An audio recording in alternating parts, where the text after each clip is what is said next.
अभय सिंह जी चौटाला के पास अगर आके ये कहें भी गलती होगी या जो भी होगी होता है परिवार में, अगर हरियाणा की जनता चाहे अगर वो लोग आए तो फिर वो उस चीज के ऊपर कंसीडर, मैं नहीं कहती हूँ, मेरे शीर्ष नेतृत्व बैठे हैं वो उस चीज को कंसीडर कर सकते हैं। भूपेंद्र सिंह हुड्डा कांग्रेस को बेच के आए, उन्होंने सारी कांग्रेस को बेच दिया कि भाई मैं गवर्नमेंट नहीं बनने देता, और बीजेपी की गवर्नमेंट उन्होंने मिलके बनवाई। आज अगर भारतीय जनता पार्टी सत्ता में है तो वो अपने बल पे नहीं, कांग्रेस के दम से बैठी है, कांग्रेस वालों ने बनवाई है।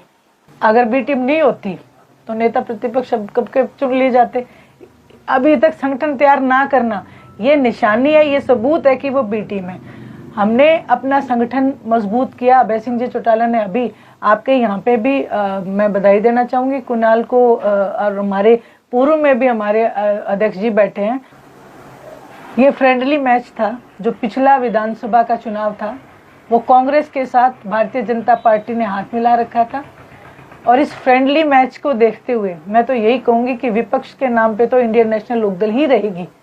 और आगामी जो विधानसभा का चुनाव होगा उसमें मैं आपके चैनल के माध्यम से ये कहना चाहती हूँ नायब सिंह जी को कि पक्ष की भूमिका में इंडियन नेशनल लोकदल होगी और हरियाणा के मुख्यमंत्री अभय सिंह जी चौटाला होंगे। देखिए, पार्टी विशेष की वो ज्यादा बता पाएंगे कि उनकी पार्टी कहाँ क्या काम कर रही है या क्या नहीं कर रही है।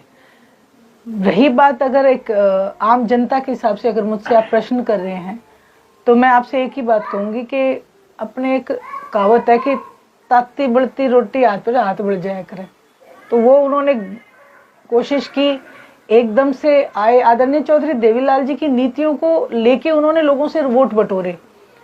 हरियाणा प्रदेश के लोग झूठ को बर्दाश्त नहीं करते हैं और उन्होंने लोगों से वायदा किया था कि हम बीजेपी के साथ नहीं जाएंगे। बात तो करते थे बीजेपी के साथ ना जाने की और फिर बीजेपी से हाथ मिला लिया। आदरणीय चौधरी देवीलाल जी की कथनी और करनी में कभी फर्क नहीं था, आदरणीय ओम प्रकाश जी चौटाला की कथनी और करनी में कभी फर्क नहीं था। इसी तरीके से आदरणीय अभय सिंह जी चौटाला की कथनी और करनी में फर्क नहीं है। इसलिए आज जो हालात है जेजेपी के सामने वो उस वजह से है कि उन्होंने एक तो झूठ बोला, दूसरा जो मैंडेट मिला था वो बीजेपी के विरोध का मिला था। ऐसा नहीं था कि उन्होंने कोई करिश्मा कर रखा था, बीजेपी के विरोध के वोट मिले थे और बीजेपी के साथ वो चले गए। तो आज मैं सिर्फ एक आम नागरिक होने के नाते ये बात आपको कह सकती हूँ, अपनी पार्टी का उन्होंने क्या करना है क्या नहीं करना है ये बेहतर वही बता सकते हैं। क्या मैम दोनों परिवारों में सहमति एक बार फिर होती हुई नजर आएगी या फिर भविष्य में दोनों पार्टियां इंडियन नेशनल लोकदल या जननायक जनता पार्टी भविष्य में भी इस तरह एक दूसरे के विरोधी है वो होते हुए नजर आएंगे आगामी चुनावों में? देखिए, आदरणीय ओम प्रकाश जी चौटाला कहते थे कि हमारा किसी से कोई द्वेष नहीं है, बशर्ते कि वहां जनता की भलाई की बात हो। जनता की भलाई की जहां तक बात आती है वहां आप देखें किसान आंदोलन था, किसान आंदोलन में एक सुनहरी मौका था कि हमारे अपने लोगों को साथ दिया जाता, लेकिन उस जगह भी वो खड़े नहीं मिले। तो हम ना केवल परिवार को देखना हमारी जिम्मेवारी नहीं है, हरियाणा प्रदेश का हित किस बात में है ये देखना एक बड़ी जिम्मेवारी है।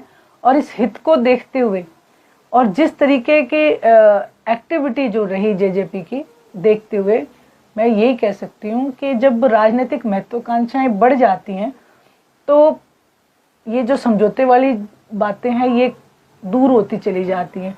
अगर सामाजिक तौर के ऊपर मैं कहूँ तो मैं कहती हूँ भगवान ना करे किसी का भी परिवार टूटे। देखिए, आदरणीय चौटाला साहब भी यही कहते थे। ये जो वट वृक्ष लगाया आदरणीय चौधरी देवीलाल जी ने, इसकी छाया में कोई भी आके बैठे, उन्होंने कभी उस चीज के लिए मना नहीं करा। और वो कहते थे सुबह का बुला अगर शाम को घर आ जाए तो उसको बुला नहीं कहते हैं।